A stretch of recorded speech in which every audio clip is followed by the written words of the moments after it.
Hi, family. Sorry, I'm a mess. Yeah. Thank you for watching these videos and thank you for coming to our channel. We always endeavor to create an environment of a family. Why I'm doing this video is, many years ago, a verse that I said, I was reading through the Bible and I came to Joshua. Joshua says, "As for me and my house, we shall serve the Lord." So that has been my heart. And so people say, "Hey, how was it that you went through your divorce and everything else?" And some people had asked me to do a video on divorce and what do I think? Do I think it's allowed or not allowed, and this and that and everything else? And I can't. I wish there was a cookie cut that you could just say, "Hey, yeah, everybody go get divorced," or "Everybody you can get divorced," but it's not so.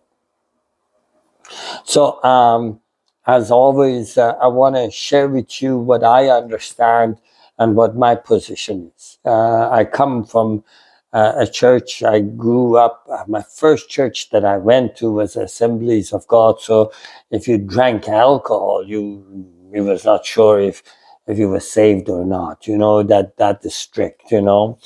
So, and I never really questioned, getting drunk or this or that because I come from a Muslim background. That was never my goal. I know some people struggled with wanting to party. Is that a sacrifice, wanting to party or not? My heart has always been like, get out there, share the gospel, because that's what he said to me. He said to me, who's going to tell them? Who's going to tell them? And that's when Jesus said to me, he said, who will tell them that I can forgive them? And I said, I will. And that has been my heart, I have always wanted to do that. And when I met, in order for you to understand what I think of divorce, you'll have to watch this video to the end. Anyways. And then you can call me a heretic or whatever you want, or I realize what my journey has been. But anyways, I came to Canada, and my mother picked a woman that she saw in a wedding and said, "This is your wife." So it was kind of an arranged marriage. I know now, looking back, God had His hand in it. I know that it was a marriage that God knew about, and He knew that we're going to get married. He knew that we're going to get divorced. He knew we're going to have 6 beautiful children. He knew all of it. So, but my position, and people say, we were from my ex is Chinese background, I'm Persian, and I jokingly say,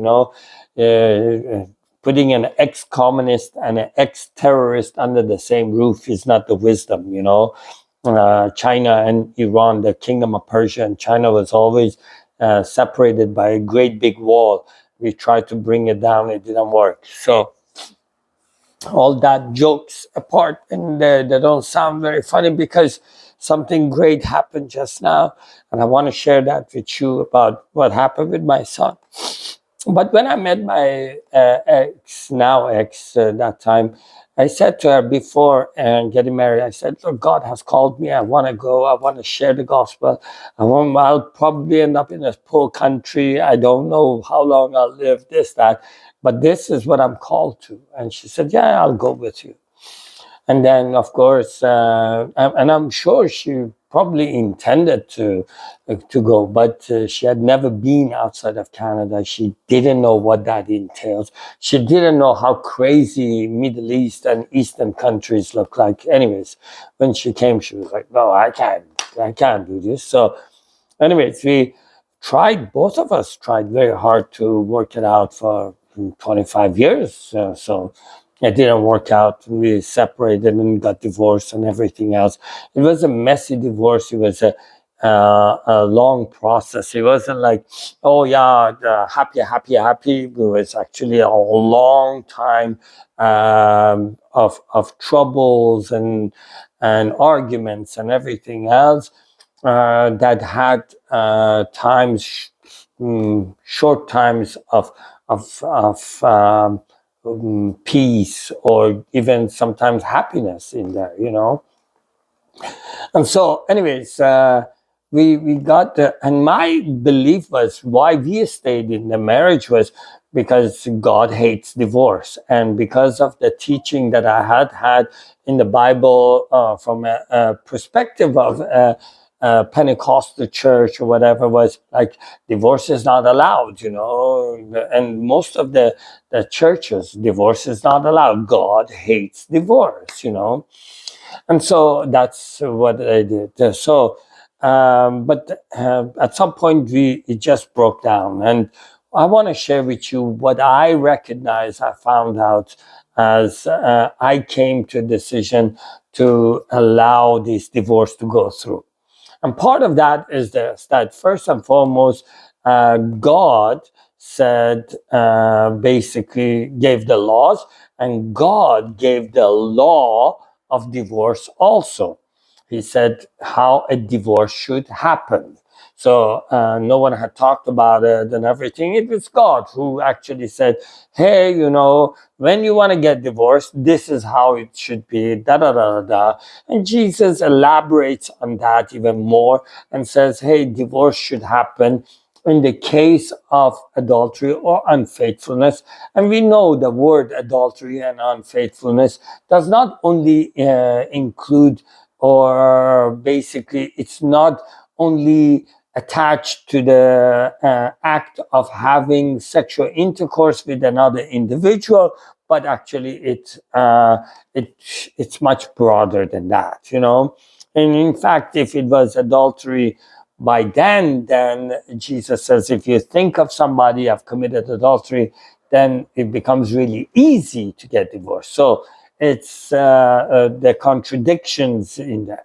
But I'm not really wanting to excuse anything, or I want to tell you guys what I went through, because we fought to stay together. We were not happy. We wanted to do it for the kingdom. We wanted to do it because of Jesus, because of the Bible. We wanted to do it because of the kids, to stay together.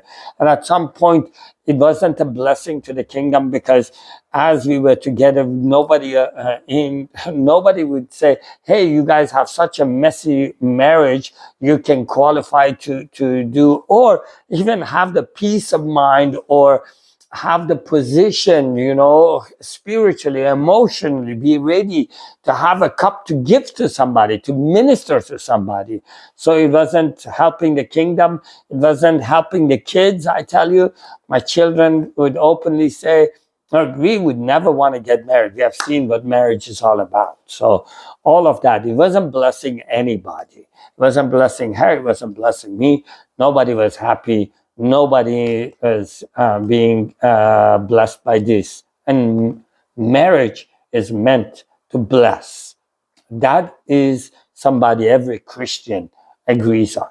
Marriage is an environment to build a family, to create life, to bring joy, to bring greater amount of peace and everything, and to raise children, the next generation of leaders, so that they can serve the King of Kings and they can bring the kingdom of God unto earth.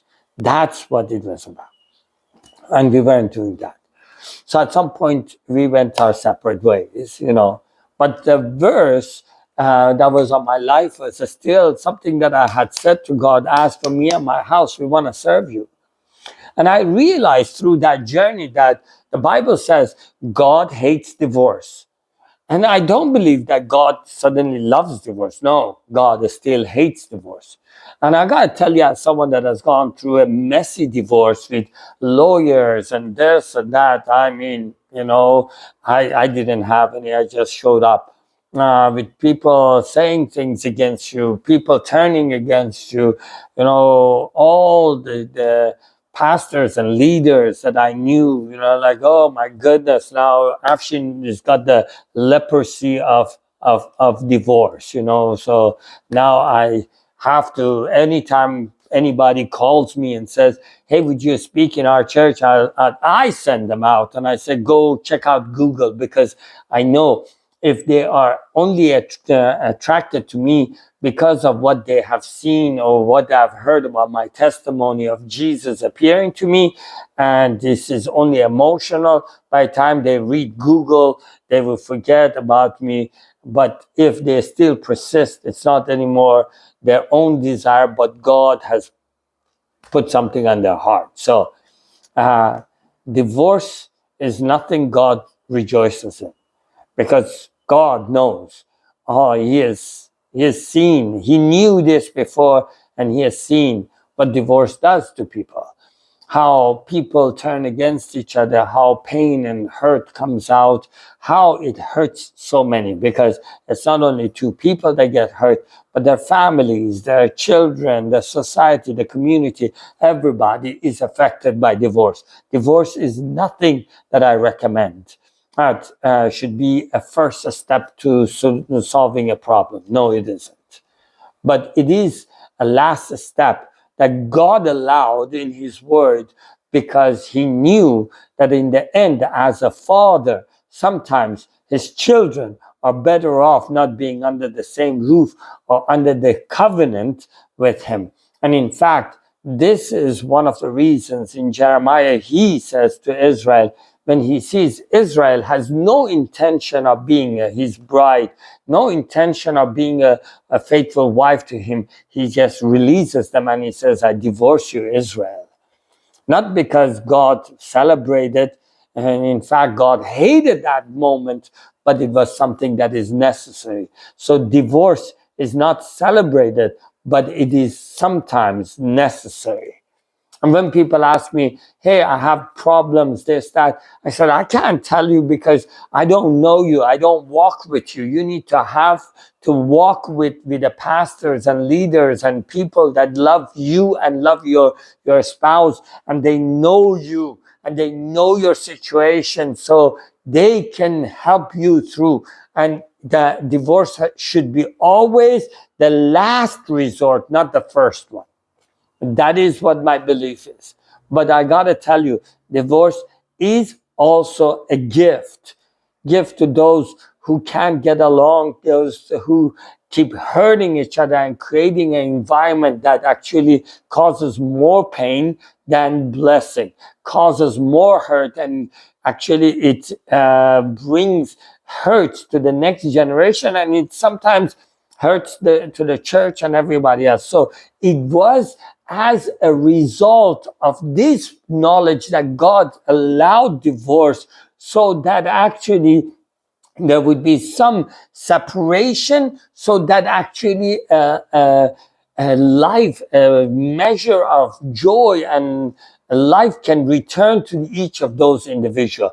Again, those people that have gone through divorce need to be in a community, a family that are loved by both parties, need to be loved and carried and healed by this community. So if you don't have a community, you're going to have a tough time. So I suggest find people that love God, love his word, and are willing to walk with you. So anyways, this is something that you guys got to realize, that why I stayed in the marriage, why she stayed in the marriage for about 25 years, is because we wanted to give our best. But when we had given our best, when we had satisfied everything that was biblical and that was from the families, the fathers, the spiritual fathers that we trusted, and everyone came to a conclusion that this is what's going on, this is better, then we got divorced. And I got to tell you that what I had as a calling on my life had never let me go. I mean, I have always worked and ministered, and I still continue to do these things. Not because you know, I want the praises of the people. And I know those of you who come to this channel trust me and come here. So I have your love and support. But the reality is, today I serve Jesus Christ not because they have had this Christian community that has been there supporting me and stood by my side. No, actually, I have gotten more scars from Christians, from those who so called themselves friends, who called themselves holy or righteous, or they had never had a divorce. I've been beaten by more Christians than I can even say Muslims have done harms to me. More Christians have tried to defame me, and to this day continue to do so. More Christians question me. More Christians try to ruin our ministry and everything else. But the reality is, I continue to do these things not because the opposition is not there, but because I saw a man that was shining like light. I came to my prison cell and he said to me, "I forgive you, Afshin." And to this day, I cannot forget that. To this day, through all my failures, through everything else, I cannot forget that. And no matter how hard it has been, that moment has given me the strength. That words that he says, "Go tell everybody," has given me the strength and the resources that I needed to go out there and preach the gospel. So, why am I doing this video this moment? Well, about maybe 5 minutes or so before I started this video, my son, Kurosh, was in the kitchen and he says, "Hey guys, my wife and Mira and I were just standing there," and he just said, "Look, I had I said, "Dream?" He said, "No, we wasn't even asleep. I saw all these faces and I heard the voice of the Lord," and I'm like, "What? Okay, you got my attention." And he just burst into tears. I grab him, I hug him, and he just says, "Dad, sorry, I didn't honor your words. You kept telling me." When I saw their faces, I started getting scared because I realized for the first time, if we do not go, what a great responsibility it is. How many people will be affected if we do not preach the gospel, if we do not tell the people? So, we had an amazing moment, and I just grabbed him and I took my belt off and I said, "Here is that belt. Gird yourself, my son. Gird yourself and go." And I said, "Lord, bless my son," because I remembered he has honored my prayers. "As for me and my house, we shall serve the Lord." Yeah. Through my divorce, through all my failures, his calling has not been removed. Neither has he removed his Holy Spirit or the passion for his name from me. And now I see my daughter, my son are walking to serve him. And I am honored that he who made all things has chosen a bunch of broken people like me and my children and my family, and chooses us to be his servants. I am sharing this with you because I felt like I've always shared these moments of my family with you because I count you family. I share these things with you because you guys stand with me in your prayers and your words and supporting us and coming watching these videos, all of these things. And I count you to be a family. So I wanted to share this with you. And I know many of you are watching this. I want to share this and I want to challenge you. I know there are many Christians that may not agree with you, that you may have fallen to the ground and may have fallen into sin and may have stumbled and you have backslided. I don't care what you call it. But did he remove his calling from you? I don't think so. Did he not know that you will fall? Did he not know that you will fall short? He knew. And I know that many Christians may not accept you or qualify you.